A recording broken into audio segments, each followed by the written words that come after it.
So guys, इस video में हम लोग देखने वाले हैं what is data hiding. Data hiding क्या होती है ना। ये जो है एक उप्स प्रिंसिपल है, एक ऑब्जेक्ट ओरिएंटेड प्रिंसिपल है। तो सबसे पहले समझते हैं डेटा हाइडिंग क्या होती है। Internal data should not go out directly. इसका मतलब है कि आपका जो डेटा है, इंटरनल जो डेटा है, वो डायरेक्टली किसी के सामने शो नहीं होना चाहिए। ठीक है, वैलिडेशन के बाद ही आपका जो इंटरनल डेटा है वो एक्सेस होना चाहिए, है ना। फॉर एग्जांपल, जैसे आप बैंक की वेबसाइट को लॉगिन करते हैं, तो क्या आप विदाउट ऑथेंटिकेशन, विदाउट आईडी और पासवर्ड लॉगिन कर पाते हैं?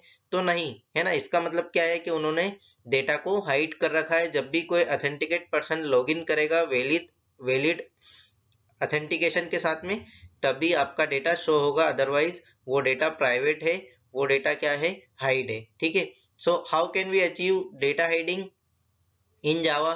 By declaring variable as private we can achieve data hiding। अगर आप किसी वेरिएबल को प्राइवेट डिक्लेयर करते हो तो इसका मतलब ये है कि आपने उस डेटा को हाइड कर रखा है ना। सो हियर वन एग्जांपल, एक क्लास है अकाउंट, है ना, जिसमें डबल बैलेंस जो है एक वेरिएबल है प्राइवेट, है ना। तो अगर किसी को ये वेरिएबल एक्सेस करना है ना, सपोज अकाउंट बैलेंस चेक करना है, तो कैसे करेगा? पहले वैलिडेशन होगा, उसके बाद ही वो जो है बैलेंस को देख पाएगा। ठीक है। सो और इसके एडवांटेज क्या है? What are the advantages of data hiding?